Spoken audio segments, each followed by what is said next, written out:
करने की खबर मिली थी ट्वीट के माध्यम से, आप मेरठ जा रहे थे, अब क्या जा रहे हैं मेरठ और क्या प्रकरण है, किससे मिलने जा रहे हैं? मेरठ जा रहा हूँ विकास भाई। मेरठ में कुछ दिनों पहले अन्याय हुआ। दादरी गांव में एक पंचायत हो रही थी जो गुजर समाज के सम्मान को लेके, महापुरुषों को लेके पंचायत थी। उस पंचायत से जो लोग डिटेन किए गए उनको बाद में झूठे मुकदमे लगा के निर्दोष लोगों को जेल भेज दिया गया। आज पूरा गुजर समाज देख रहा है कि उनके बच्चे बंद हैं जेल में, उन पर लगातार झूठे मुकदमे लगाए जा रहे हैं। ये भी मुझे पता लगा कि उन्होंने वहां भूख हड़ताल अनशन शुरू कर दिया है। हमारी पार्टी के राष्ट्रीय महासचिव भाई रविंद्र कुमार भाटी जी भी उस आंदोलन में आए। हमारी पार्टी को कमजोर करने के लिए और हमें डराने के लिए हमारे राष्ट्रीय महासचिव साहब को भी जेल में बंद किया गया।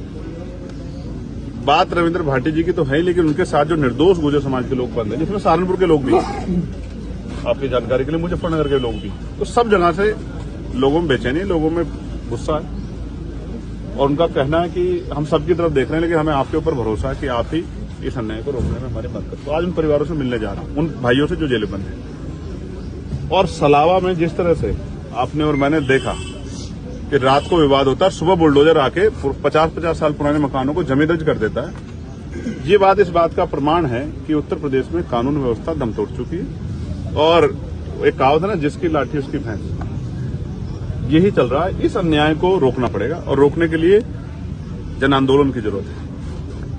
सड़कों को लोगों से पाटने की जरूरत है, आंदोलन की जरूरत है, जो सरकार को पता लग जाए कि अन्याय लोग स्वीकार नहीं करें। इसलिए उन परिवारों से मिलने के लिए जाऊंगा और जाकर उनके दुख को सुनूंगा और लोकसभा में, सड़क पे, चाहे बड़े से बड़ा आंदोलन करना पड़े निर्दोष लोगों को छुड़ाने के लिए, उनके झूठे मुकदमे वापस लेने के लिए, तो उसके लिए भी प्रयास है। आजम खान साहब से मिलने कब जाएंगे?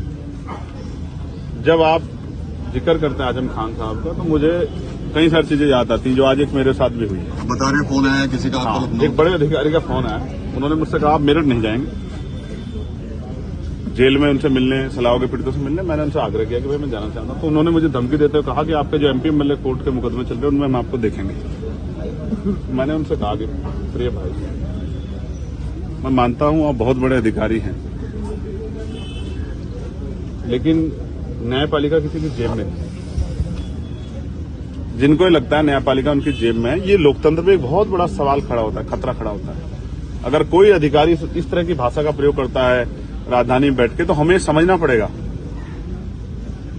कि आजम खान साहब के साथ क्या हुआ और किन किन मुकदमों में निर्दोष होते उनको सजा हुई। ये बहुत बड़ा गंभीर सवाल जो है उन्होंने मेरे सामने खड़ा किया है। लेकिन मैं आपके माध्यम से कह रहा हूं, एक बार नहीं 1000 बार बहुजन समाज के सम्मान के लिए सस्ता छोड़नी पड़ी। इसमें आज हम गुजर समाज, मुस्लिम समाज पर अन्याय उसमें जा रहे हैं, या किसान, कमेरे, दलित, पिछड़े, किसी के लिए कोई अन्याय होगा उनके लिए सस्ता छोड़नी पड़ी। एक नहीं 1000 बार सरकार छोड़नी पड़े भविष्य में, या जान की बाजी लगानी पड़े, पीछे नहीं हटेंगे। ये मेरा उन अधिकारी महोदय को आग्रह है। मैं संवैधानिक आदमी और मैंने उनसे भी ये भी कहा कि श्रीमान मेरे भाई, सरकार बदलेगी, लोगों के हालात बदलेंगे, आप भी हैं, हम भी हैं।